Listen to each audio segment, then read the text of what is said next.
Don't choose your Army MOS before watching this video, because in this video, I'm gonna explain to you why 90% of the recruits regret their MOS of choice and how to avoid it.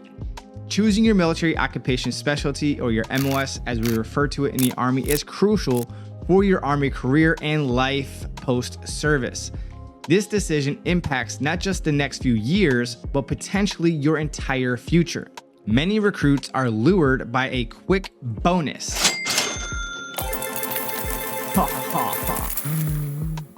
Or they are pressured by their recruiters, leading them to roles that are misaligned with their long-term goals.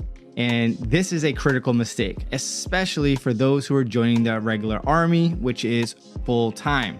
Unlike colleges, the Army limits your choices based on the qualifications, such as your ability to pass and qualify in the ASVAB test, the medical exams, criminal history, citizenship, and other factors will all determine your options when joining the Army. Your MOS can either open doors in the civilian world or leave you struggling post-service. That's why it's vital to choose wisely, my friends. Focus on long-term benefits rather than immediate perks like bonuses, okay? No judgment here, but in this video, I will help you explore how to find an MOS that you'll enjoy that will also set you up for your future success. We'll discuss some of the advantages of combat support over the roles of combat arms, and especially for you younger recruits. Remember, your MOS isn't just a job, it's your future. Let's ensure that you make an informed decision for your reasons and your reasons alone. But real quick, my name is Swartz, and I help thousands of people just like you across this great country make better informed decisions throughout the joining process, get better prepared for Army basic training, recruiting, and so much more. I have over 23 years of service and 20 years of recruiting experience, and if that's what you like to hear, consider subscribing to the channel. Now back to the video. So let's talk about my opinion. I kind of don't like this question because I get asked all the time, what is the best MOS, or this versus that, or this branch of service versus that branch of service? And to be quite honest with you and frank, how can I even make a recommendation without getting to know you? For real, like, I don't even know you. I don't know your needs, your wants, your desires, or your deal breakers, right? I don't know what your interests are, your goals, the skills that you've achieved to date.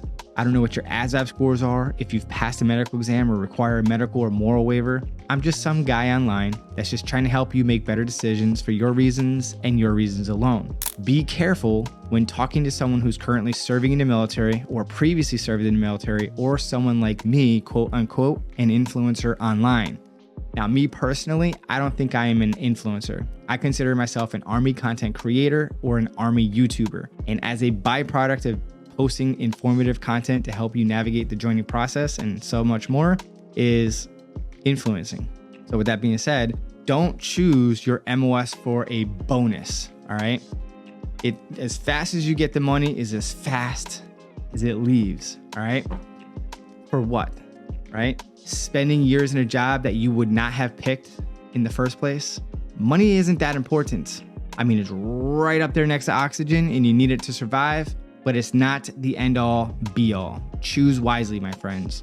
I strongly encourage you to complete an interest inventory and do some additional research. I found one that we used to use in the National Guard for our career direction presentation before we stopped it because of the whole ASVAB exploration program. So there were some legalities there, but it's 63 questions where it asks you, I can see myself doing yes or no, and whatever that career field or question is. I'll include that interest inventory down in the description area for you to check out, complete, and help you in your research. The top 2 highest categories that you said yes to are going to be possible career fields that you should consider, weigh out, and do some more research to know if you need college, technical degree, or certificates or licenses, and so on and so forth. And then you would further your research leveraging ChatGPT. And if you want me to do a video on this in the future and how to research this, looking for potential income based on certain career fields, like in law enforcement, whether it's a police officer, this, that, whatever, what type of work-life balance that career field would have. Like if you're a family-oriented person, maybe going law enforcement really isn't your thing due to the 24-hour shifts, holidays, and all that good stuff, right? What education level you need, that type of stuff. If you want me to do a video on this, down below in the comment section, drop that ChatGPT careers as a comment and I will do a video on this in the future. So now let's talk about combat arms versus combat supports. If you are between the ages of 17 and 23 years old, I'm going to highly encourage you to choose combat support, and that's anything you could do in the real world. Signal support, meaning communications, mechanics, cybersecurity, intelligence, transportation, anything you could do in the real world, that's what I would rather you choose, because I want you to be able to put training and experience on your resume, and some of the job skills you might choose, like 68 Whiskey, you're gonna get and earn your National Basic EMT certification, right? And that's free for you, and that would cost a company out of pocket for them or out of your pocket to get that credential so that you could be able to work for them. So sometimes MOSs will have those types of benefits when you choose a specific career field. Now, when you go for a job interview as a younger person, having this the training and everything else, if you're going up against Johnny Snotnose and you both have the same degree, same credentials, but you have actual real world experience and training in the field, who do you think they're gonna hire more? Because they already view soldiers as being reliable, dependable, punctual, hardworking, potentially have leadership skills, know how to work in a stressful environment, right? And you are a team player. Separating yourself from the rest of the market is gonna be the best thing for you. Now, if you're over the age of 23, like 24 and older, and you have a good paying job or you have established yourself a career and you just want to have fun, then by all means, go be infantry if you want and play that bang, bang, shoot 'em up, have fun for a contract or two. And after that, reclass to a combat support role because your knees and your back will thank you. I'm always advocating for things that will transfer well to the civilian sector, but that's just me. Again, this is just my opinion, and opinions are like a-holes and everyone seems to have one, right? So let's talk about the MOS Finder, the Excel qual sheet that is linked down below for you to check out.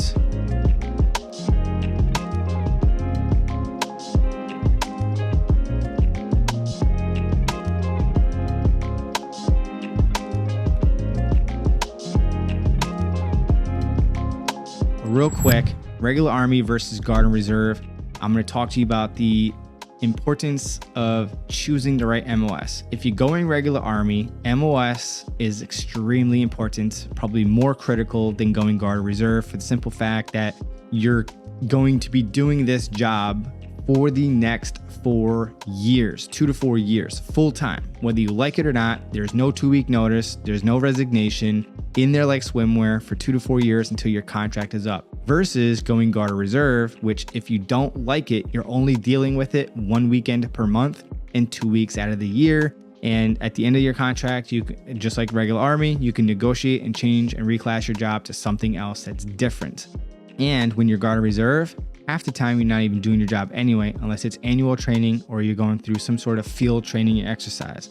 So just keep that in mind in your decision-making process. Again, Guard Reserve, MOS, for the most part, is really not that important unless you're going for a combat support role as a younger individual looking to get job experience and training. Other than that, job is definitely more important when you're going full-time, which leads me into when going full-time, if you are in fact otherwise eligible for a specific MOS that you want, just not available right now, if you are financially stable and you can wait it out, you can wait. And that waiting period could be days, weeks, or even months. Just keep that in mind.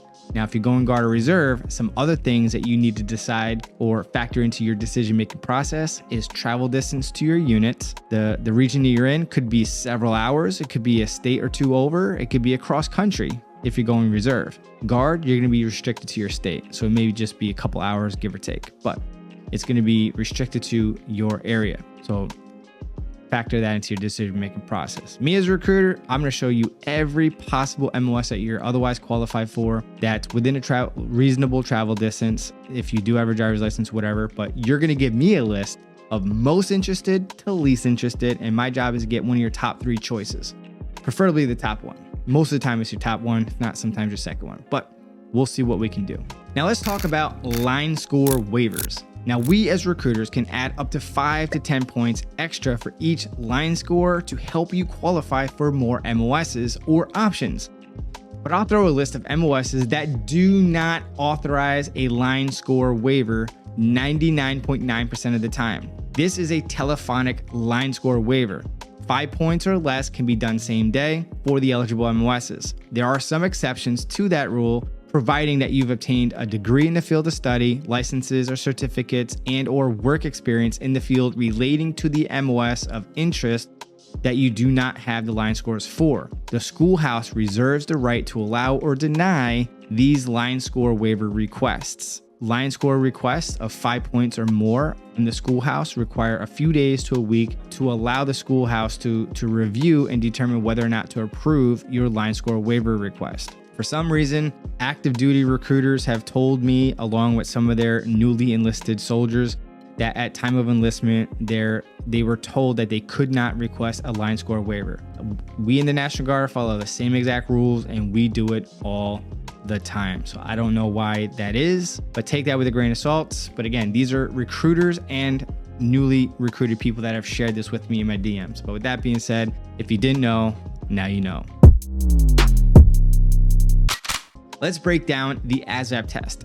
To join the United States military in general, you'll be required to complete the entrance exam called the ASVAB, which stands for the Armed Services Vocational Aptitude Battery Test, which means that it's designed to figure out what you've learned through your real-world experiences and through a classroom environment, what you would be good at if we were to teach you, looking for your true potential. Now, once successfully completed, you'll get your recruiter to send to you your line scores. More on that in a moment. It's not uncommon for your recruiter to be reluctant to give you a copy of your line scores, probably because they're going to assume that you're shopping around looking for the next BBD, that bigger, better deal, or that you'll be asking for something that may not be available or qualified for, filtering out other restrictions. But with that being said, recruiters tend to want total control, and they're typically going to offer you based on the needs of the United States Army at the time that you're contracting, what you're qualified for, and what's possibly available at the time that you're attempting to join.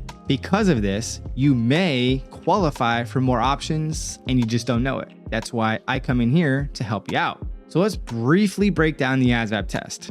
There are 9 sections of the test: mathematical knowledge, arithmetic reasoning, paragraph comprehension, word knowledge, general science, shop, electronics, mechanics, and assembly of shapes. So unlike high schools and colleges where 65 to 70% is passing, 31 is the minimum passing score to pass the ASVAB. And it's not a percentage, it's a percentile. So the highest one can score on the ASVAB is at the 99th percentile. You're also being compared to others at the time that they created the baseline for the ASVAB. So you scored, in this example, 50. So that means you scored in the 50 percentile compared to everyone else at your education level at the time they created this. And there are 2 scores that both applicants and recruiters alike are concerned with: your AFQT score and your line scores. The AFQT is comprised of the 2 math and 2 English sections as previously described. Those 4 sections, to include the rest of the test, are averaged out 10 different ways, and those are referred to as your line scores, your GT line score through the ST line score. Now let's talk about possible line score waivers.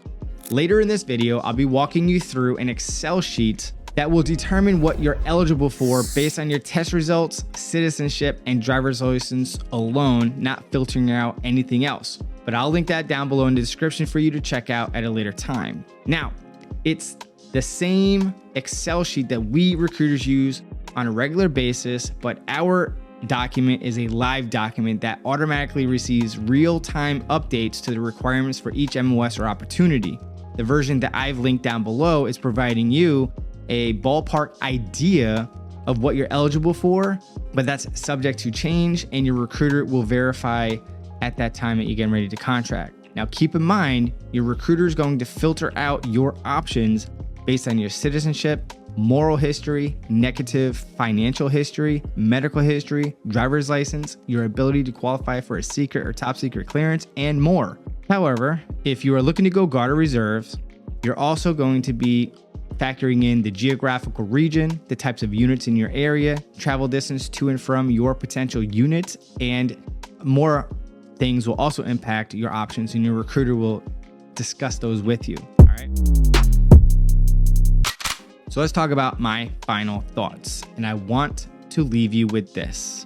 I believe in you. You need to believe in you, okay?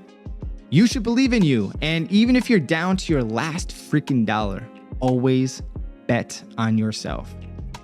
You have the potential to make a choice that will not only benefit you today, but will also pave the way for a brighter and more fulfilling future. Don't settle for a quick bonus, all right, that comes your way. Take the time to explore, to ask questions, to research, and to find an MOS that truly resonates with you, especially if you're going regular Army. I cannot stress this enough. Nothing is worse than being stuck in a full-time job in the Army doing a job you knew from the jump isn't for you. The money is not important, for the most part, as previously described. Remember, the Army is not just about serving your country, it's about building a foundation for the rest of your life. The Army will get theirs with or without you, because the Army will always keep rolling along, just like the Army song says. Choose an MOS that will help you grow, that will challenge you, and that will prepare you for opportunities ahead. Comment down below which MOS that you're going for and why. And as you can see, choosing the right MOS is paramount. But you want to know what else is really important? Choosing the right contract, which is why I highly recommend that you check out this video. Until next time, everybody, Team Swartz signing out.